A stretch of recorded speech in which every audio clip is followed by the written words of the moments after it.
I'm gonna interrupt. I feel like you're unbelievably smooth. That's not how this is gonna go. Because that's the worst thing you can do for her. The worst thing you can do for her right now is that. If you care about someone, be real with them.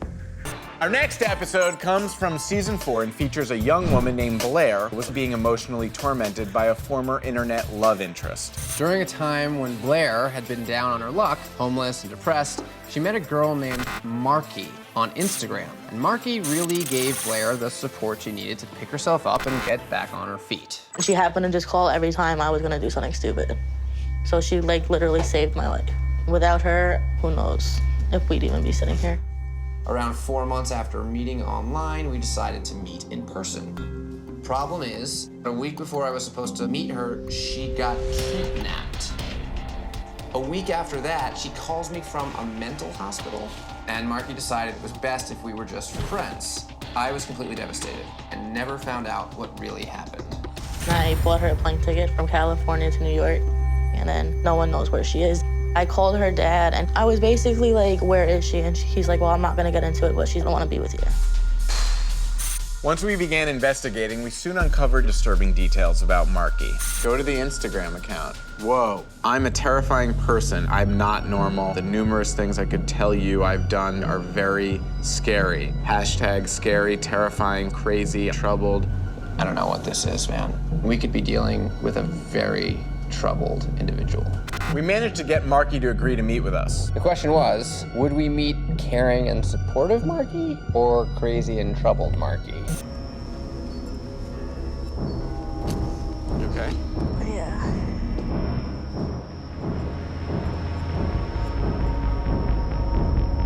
Nice to meet you. Nice to meet you, too. Neve. Nice to meet you, Markie. Wow. Well, you're very excited. I'm very, very excited. I'm trying not to, like, jump into her arms and plow her down to the floor. But it's not exactly the reaction that I expected. Yeah, if anything, we've been kind of ready for... The worst. I mean, look, we all want to be excited, obviously, but I just want to, like, get some things out of the way first. Of course. You guys want to go sit down at that table in the shade? So, okay, from what we gathered from Blair's story was that you didn't come to New York, and then she got a strange phone call from you, like, a couple days afterwards, saying that you were in a hospital of some kind and that you weren't gonna come and you were still in love with your ex-girlfriend, and then it was over. I never got answers, I never got reasons, and that's all I want, is why. So, I was 17, and the man pretty much didn't kidnap me. I went on my own. What? He persuaded me to go with him because of issues that would happen in New York that he saw. He saw issues. How could he? Who's he? I don't get this. Is he an ex of yours? No, So I don't know who just he? it's a very private situation. I can't really let out names. What had happened was I had a dream that I went to New York and I died. And I told him about the dream. And he told me that if I didn't go and repent my sins, I guess, I don't know. He didn't make it clear, but he told me pretty much if I didn't confess everything to him, I would die in New York. And so that pushed me to the limit as to where I felt like I needed to go. For you, for me, for my family, so I could stay alive. I mean, were you like far away in the middle of nowhere? I was up in the mountains. Why does this person have so much influence over you? He was a close personal friend.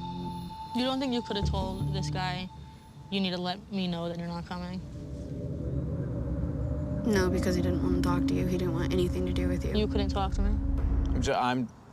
It's a terrible story, and I'm sorry that I don't fully understand. I don't understand it.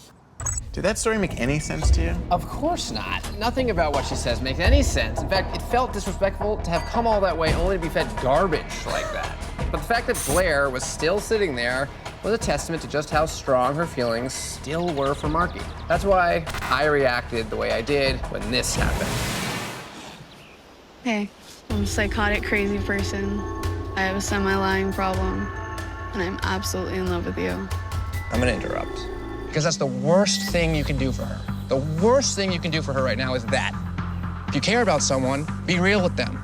It's really dangerous to say I love you to someone, I want to spend my life with you, even though we just met 10 minutes ago, and not have them go into a tailspin. Love it when you get worked up. It's like you were possessed. I felt like Markie was possessed. I mean, she was being completely reckless with her words, and I couldn't let her do that to Blair. I mean, listen, it was clear that Markie was struggling on her own with some serious issues, but I just didn't want Blair to get dragged down after coming so far. And in the end, Blair decided it was best not to pursue a romantic relationship with Markie. Time for me to make myself happy. How are things going between you and Markie now? Well, if our handshake's any indication, you could say we're still on the outs. We've never had two hopefuls hook up, an identical twin. Everybody in Hawaii is in on this. That's insane. We've never seen anything like this. The Catfish sent you the real guy's Facebook page. Come on!